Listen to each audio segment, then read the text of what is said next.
महाराष्ट्र राज्याचे उपमुख्यमंत्री एकनाथ शिंदे साहेब सध्या भलतं टेन्शन मध्ये आहेत. त्यांचं टेन्शन खूप वाढलेलं आहे, इतकं की त्यांना रात्र रात्र झोप येत नाही.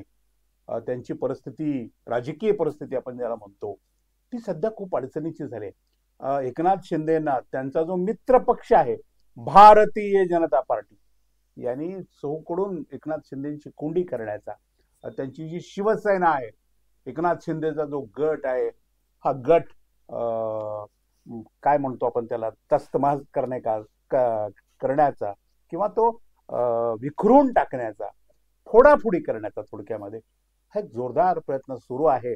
आणि म्हणून एकनाथ शिंदे यांनी परवाच देशाचे गृहमंत्री अमित शाह साहेब यांची भेट घेतलेली आहे.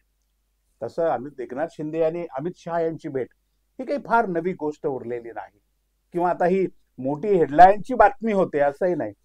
जरा इथे काही दुसपूस झालं मुंबईमध्ये की ते थेट विमानतळ गाठतात आणि दिल्लीला जाऊन अमित शाह साहेबांची भेट घेतात. आता त्या भेटीमध्ये ते काय बोलत असतील किंवा कालची भेट काय होती आणि अमित शाह यांनी पुन्हा त्यांना काय सल्ला दिला, त्यामुळं महायुतीमध्ये अंतर्गत कसा कलह निर्माण झालेला आहे आणि एकनाथ शिंदेचं राजकारण, त्यांचा पक्ष कसा अडचणीत आलेला आहे, या विषयाला आपण बोलणार आहोत. नमस्कार, मी राजू पाटील आणि आपण पाहत आहे द रिंगण लाईव्ह. मित्रांनो, अजूनही आपण रिंगण लाईव्ह हे आपलं चॅनल सबस्क्राईब केलं नसेल तर माझी आपल्याला विनंती आहे, जरूर सबस्क्राईब करा. एक बातमी आपण परवा वाचली असेल, एकनाथ शिंदेच्या मंत्र्यांचा राज्याच्या मंत्रिमंडळाच्या बैठकीवर बहिष्कार.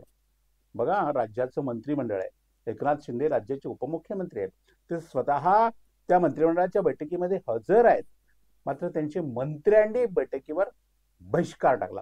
आता बहिष्कार हा शब्द बाहेर आला असला तरी कुठलाही एकनाथ शिंदेचा मंत्री त्या बैठकीत उपस्थित राहिला नाही आणि म्हणून त्यामुळं तणावाची परिस्थिती निर्माण झाली. आणि मग एकनाथ शिंदे यांचं आणि देवेंद्र फडणवीस यांचं सभागृहामध्ये किंवा त्या बैठकीच्या पश्चात त्यांच्या कॅबिनमध्ये की हे असं का घडलं यावर चर्चा झाली. तेव्हा सांगण्यात आलं की भारतीय जनता पार्टी किंवा तुमचा पक्ष, तुमचे पक्षाचे अध्यक्ष महाराष्ट्राचे रवींद्र चव्हाण हे पैसे देऊन आमच्या कार्यकर्त्याला फोडताय. पैसे देऊन म्हणजे माझा जो गट आहे, माझा जो पक्ष आहे, हा पक्ष पूर्णपणे विखरून टाकण्याचा प्रयत्न सध्या तुमच्या पक्षाकडून होत आहे. आणि तुमचे रवींद्र चव्हाण जे राज्याचे तुमचे जे अध्यक्ष आहेत ते आमचा पक्ष फोडत आहेत आणि त्यामुळे आमच्या शिवसेनेमध्ये प्रचंड नाराजी पसरलेली आहे. यावर देवेंद्र फडणवीसांनी ही काय फार मोठी गोष्ट नाही, याची सुरुवात तर तुम्हीच केली आहे, अशा प्रकारचा प्रतिप्रश्न त्यांना केला आणि त्यांची बोलती बंद केली. यावर एकनाथ शिंदेला मोठा राग आला किंवा त्यांना तणाव आला. तर त्यांना राग येऊन उपयोगच नाही. त्यांना राग आल्यानंतर ते त्यांच्या रागाच्या भरामध्ये काही निर्णय घेतील इतक्या क्षमतेचे ते उरलेले नाही. म्हणजे वाघाचे जर पंजाचे नख आणि दात त्याचे काढून घेतले तर वाघ राहतच नाही, अशी परिस्थिती एकनाथ शिंदे यांची सुद्धा झालेली आहे. त्यांना प्रचंड राग आला आणि मग राग आल्यानंतर एकनाथ शिंदे साहेब नेहमीप्रमाणे राग आल्यानंतर एकतर ते गावाकडे शेताकडे जातात किंवा थेट दिल्लीला जाऊन अमित शहाच्या समोर ठाण मांडून बसतात. यावेळेला त्यांना जो राग आला, तो राग आल्याबरोबर त्यांनी दिल्ली गाठली आणि दिल्ली गाठून अमित शहा साहेबांची भेट घेतली. अमित शहा साहेबांची भेट घेतल्यानंतर तेच पुन्हा करणं, देवेंद्र फडणवीस कसं मला संपवत आहे, देवेंद्र फडणवीस माझा पक्ष कसा संपवत आहे, राज्यात मध्ये माझ्या मंत्र्यांच्या खात्यांना बजेट कसं दिलं जात नाही, माझ्या आमदारांना निधी कसा मिळत नाही, माझ्या आमदारांच्या विधानसभा मतदारसंघामध्ये कामं कशी होत नाहीत, हे मला पूर्णपणे जाम करून टाकलंय देवेंद्र फडणवीसांनी. यावर काहीतरी उपाय आणि मार्ग काढला पाहिजे. हे आता अति झालंय, हे जास्त होतं, डोक्यावरून पाणी गेले माझ्या. मी तुमच्याकडे बघून ह्या सगळ्या गोष्टी केल्या. तुम्ही माझे सगळ्यात मोठे आधारस्तंभ होता, तुम्ही मला शब्द दिला होता. माझ्या नेतृत्वाखाली निवडणुका लढून महाराष्ट्रामध्ये जिंकला असताना सुद्धा महाराष्ट्राच्या मुख्यमंत्री पदापासून तुम्ही मला बाजूला ठेवलं, मला उपमुख्यमंत्री पदावर बसवलं, तरी सुद्धा मी शांत राहिलो. तुम्ही देईल ते मंत्रिपद मी घेतली तरी सुद्धा मी शांत राहिलो. माझ्या मंत्र्यांना तुम्ही जेवढा निधी देताय तेवढ्यावर मी शांत राहिलो. माझ्या मंत्र्यांच्या खात्यामध्ये टाकलेला निधी परस्पर वळवला जातो तरीही मी शांत आहे. माझ्या मंत्र्यांच्या खात्याचे निर्णय मुख्यमंत्री महोदय आपल्या कॅबिनमध्ये घेतात तरीही मी शांत आहे. मी शांत किती दिवस राहायचं, कुठवर राहायचं, अखेर मी करायचं काय, असा प्रश्न त्यांनी अमित शहा यांच्याकडे मांडल्याचं राजकीय विश्लेषक सांगतात. आणि मग अमित शहा साहेबांनी शांतपणाने त्यांना पाणी वगैरे दिलं असेल, ज्यूस वगैरे पाजवला असेल, आपण जरा शांत व्हा असं म्हटलं असेल नेहमीप्रमाणे, आणि पुन्हा पुन्हा त्यांना तोच सल्ला दिल्याची चर्चा बाहेर पडलेली आहे. काय आहे तो सल्ला? तो सल्ला असा आहे की एकनाथराव, भारतीय जनता पार्टीला तुमच्या नेतृत्वाची खूप मोठी गरज आहे. भारतीय जनता पार्टीकडे तुमच्यासारखा फरडा मराठा नेता आमच्या पक्षाकडे आज नाही.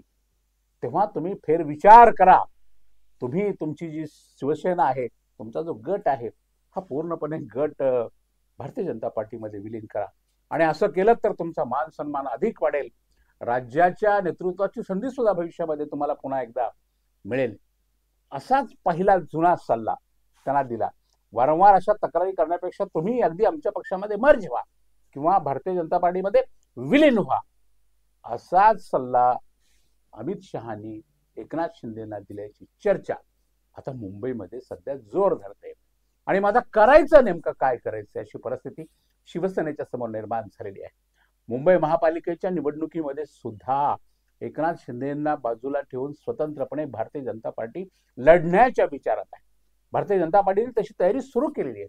एकनाथ शिंदेला बाजूला ठेवून मुंबई महापालिका सुद्धा आपण लढायची. त्यांना फारसं महत्व मुंबईच्या महापालिकेच्या निवडणुकीत सुद्धा द्यायचं नाही, असाही निर्णय भारतीय जनता पार्टीने घेतलेला आहे.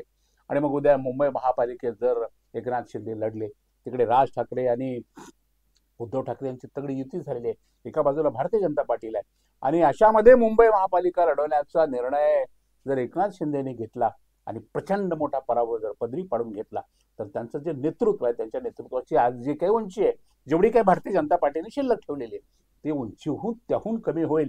आणि एकनाथ शिंदे नावाचं जे अस्तित्व आहे, हे अस्तित्व हळूहळू संपून जाईल. अशा पद्धतीची रणनीती आखण्यात येत आहे. दुसरीकडे असा डाव टाकलाय की एकनाथ शिंदेचे 28 ते 30 मंत्री, त्यांचे आमदार 28 ते 30 आमदार हे पूर्णपणे आता देवेंद्र फडणवीसांच्या संपर्कामध्ये आहेत. इतके संपर्कामध्ये आहेत की कदाचित भविष्यामध्ये महाराष्ट्रातल्या जनतेला हे सुद्धा बघायला मिळेल की एकनाथ शिंदेची शिवसेना पुन्हा फुटलेली आहे. शिवसेनेचं हे तिसरं शकल पडलेलं आपल्याला पाहायला मिळणार आहे, किंवा तिसरा गट बाहेर आपल्याला पाहायला मिळणार आहे. आणि हे जी 28-30 ची मंडळी आहेत एकनाथ शिंदेच्या गटाची, त्यांचे जे आमदार आहेत, हे गट स्थापन करणार नाही, तर ते थेट भारतीय जनता पार्टीमध्ये रितसर विलीन होणार आहेत. त्यानंतर मग त्यांची आमदारकी गेली तर 72 पुन्हा लढण्याची त्यांची पूर्णपणाने तयारी.